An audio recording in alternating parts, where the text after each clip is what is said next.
یہاں جنگل میں کیوں لائی ہے؟ مجھے ڈر لگ رہا ہے۔ دیکھو نا کتنی سنسان جگہ ہے، اگر یہاں بھوت ہوا تو؟ ڈرنے کی کیا بات ہے، میں تمہارے ساتھ ہی ہوں نا، کوئی تمہیں چھو کے تو دیکھے، ہاتھ نہ توڑ دوں اس کے۔ اصل میں تم سے کیا چھپانا، مجھے تو لگتا ہے کہ تمہارے بھائی بھی کسی بری آتما کا سایہ ہے۔ مجھے تو لگتا ہے کہ روبا منحوس ماری، کہیں اس کے دم درودوں کا ہی کوئی اثر نہ ہو۔ وہی تمہاری بڑی بھابھی، تن سے چٹی من سے کالی۔ ہائے اللہ، اب کیا ہوگا؟ بھابھی میرے بھائی کو خدا کے واسطے بچا لیں۔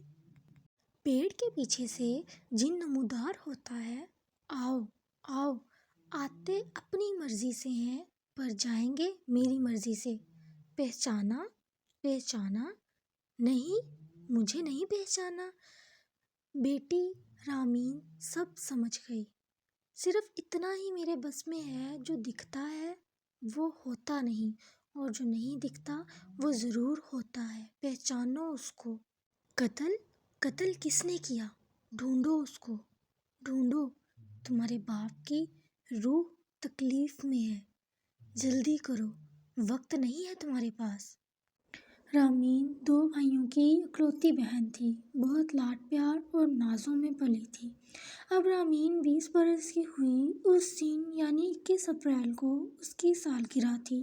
سب گھر میں بہت خوش تھے کہ اچانک اس کے ابو جان کو ہارٹ اٹیک ہوا اور وہ اس دنیا سے چل بسے۔ اس سانحے کے کچھ عرصے بعد ہی بھابھیوں نے اپنا رنگ دکھانا شروع کیا۔ یہ تو منحوس ہے، اپنے باپ کو بھی نہیں چھوڑا اس نے، اسے بھی کھا گئی۔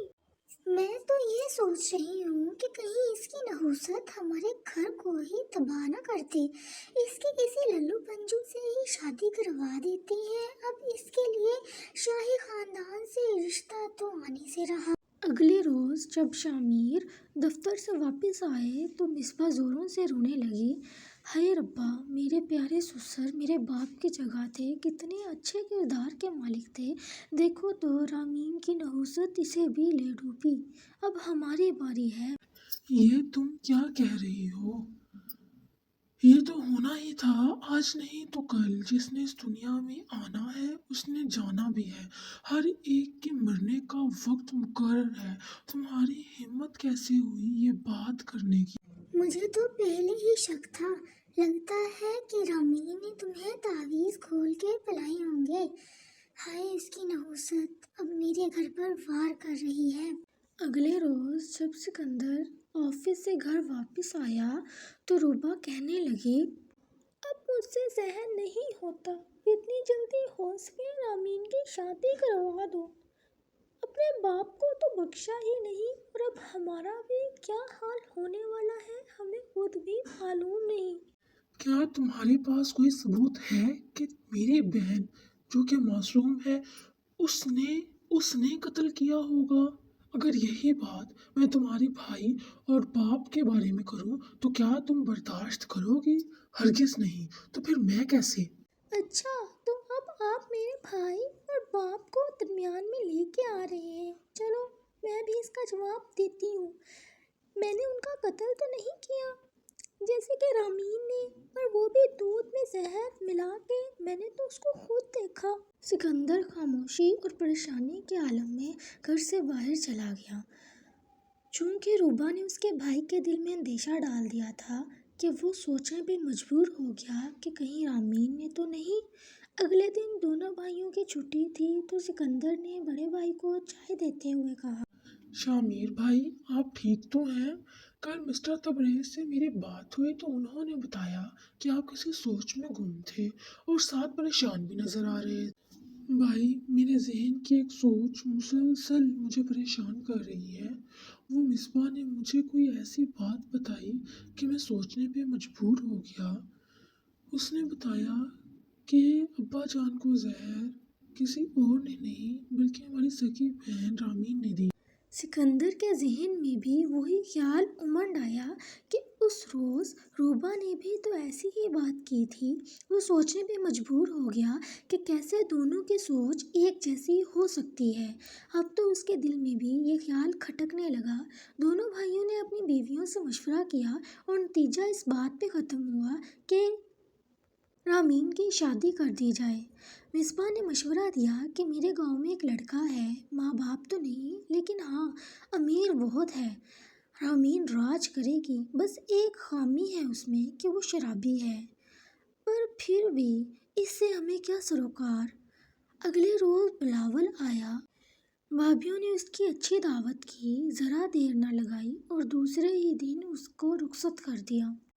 دیکھو میں نے تم سے شادی صرف اس لیے کی کہ تم گھر اور میرے بیٹے کو سنبھال سکو، اس کے علاوہ تمہاری یہاں کوئی اہمیت اور ضرورت نہیں۔ عید کے روز رامین اکیلے ہی اپنے بھائیوں سے ملنے جاتی ہے۔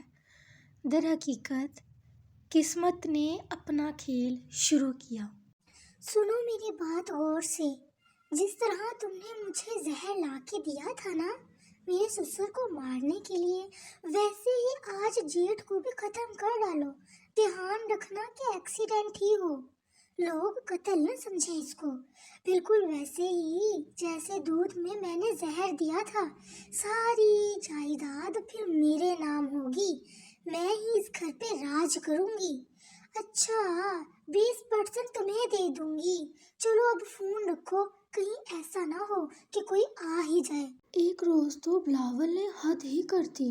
جب اس کا بیٹا کھیلتے کھیلتے چھت سے گرا تو بلاول نے غصے میں آ کر اسے طلاق دے دی۔ اب میں کہاں جاؤں؟ واپس بھائیوں کے پاس بھی تو نہیں جا سکتی، یہ میری زندگی ہے، بہت ہی زیادہ برداشت کیا میں نے۔ اب میں اپنے حساب سے زندگی کو گزاروں گی اور انہیں دکھاؤں گی کہ زندگی کیا ہوتی ہے اور انہوں نے میرے ساتھ کیا کیا ہے۔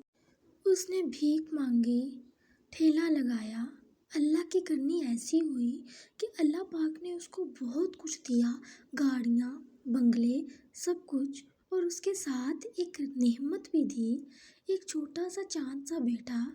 اس کا نام دلاور رکھا، بالکل اپنے باپ کے نام پہ۔ یتیم بچوں کو تعلیم دی اور ان کے لیے وسائل بنائے۔ اس نے بتایا کہ زندگی حسین ہے۔ پولیس انسپکٹر اسے لے جائیے، اسی نے میرے باپ کو قتل کیا ہے، اسے پھانسی ضرور دلوائیے گا، لے جائیں اسے۔ بے شک ہر زوال کو عروج ہے۔ Thank you for watching my videos. اللہ حافظ۔